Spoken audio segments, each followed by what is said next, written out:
It was late evening, the house quiet save for the gentle hum of the refrigerator. You were there perhaps, scrolling through endless listings on your phone.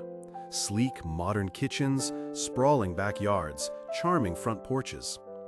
Each picture a silent invitation, a whisper of a life you could have, a status you could achieve.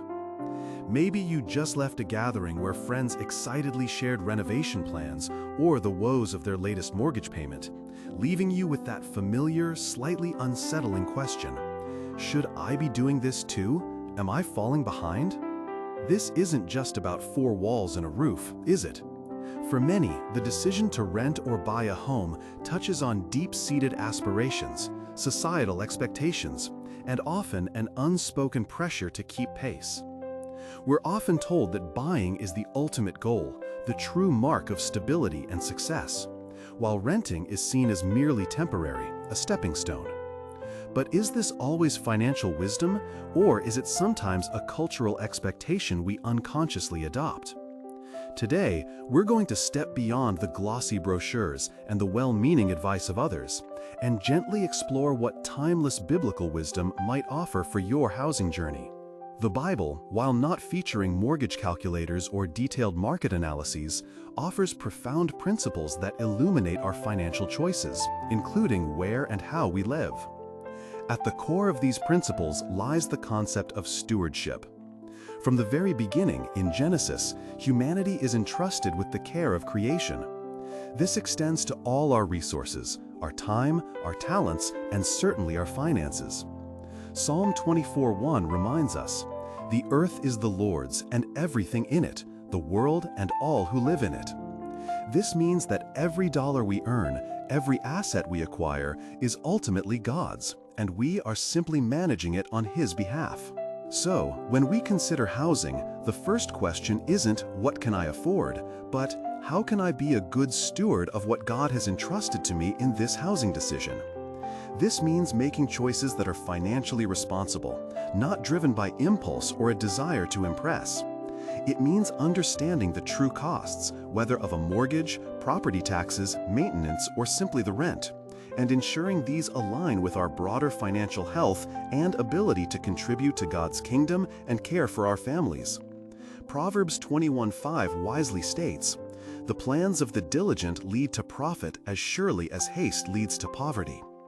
Diligence here implies careful planning and thoughtful consideration, not rushing into a purchase because everyone else is. Beyond stewardship, the Bible consistently calls us to contentment. In a world that constantly encourages us to desire more, to upgrade, to accumulate, the message of contentment is a profound countercultural whisper. The Apostle Paul, having experienced both abundance and scarcity, famously declared in Philippians 4:11-13, "I have learned to be content whatever the circumstances. I can do all this through Him who gives me strength." Hebrews 13:5 echoes this sentiment. "Keep your lives free from the love of money and be content with what you have, because God has said, 'Never will I leave you, never will I forsake you.'" This perspective invites us to examine the motive behind our housing choices.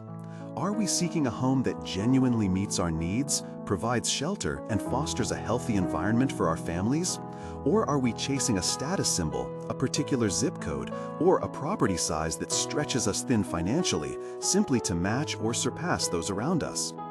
Contentment allows us to find peace and gratitude in our current dwelling, whether it's a rented apartment, a modest starter home, or a larger property, as long as it aligns with responsible stewardship. It frees us from the exhausting cycle of comparison and the pressure to keep up.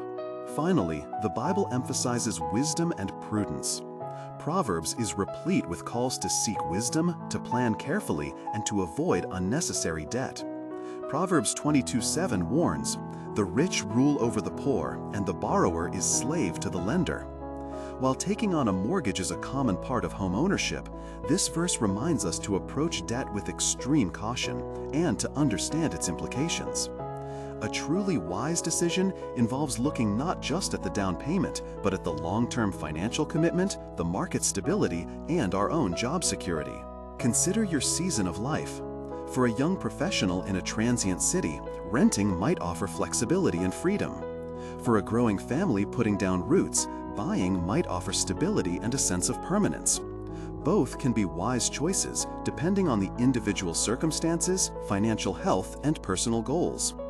The Bible doesn't mandate homeownership as a universal command, but it does encourage responsible living and providing for one's family. The Israelites inherited land, built homes, and cultivated their properties. Yes, but always within the framework of God's overarching covenant and His ownership of all things. Their home was part of their identity, a place of belonging, but not an idol to be pursued at all costs.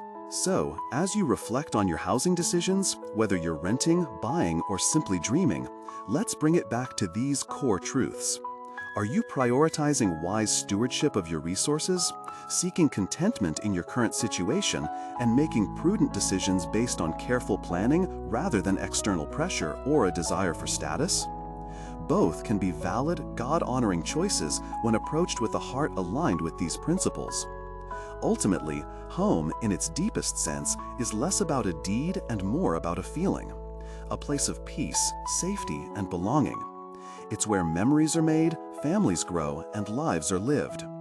May your housing choice, whatever it may be, reflect not the loudest voices of culture, but the quiet, guiding wisdom of God, allowing you to create a home that truly blesses you and those you love.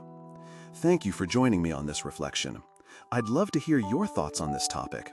Do these biblical principles resonate with you? Please feel free to share your insights in the comments below, or simply take a moment to pause and consider how these ideas might shape your next housing decision. If you found this helpful, consider subscribing or following for more thoughtful explorations of faith and life.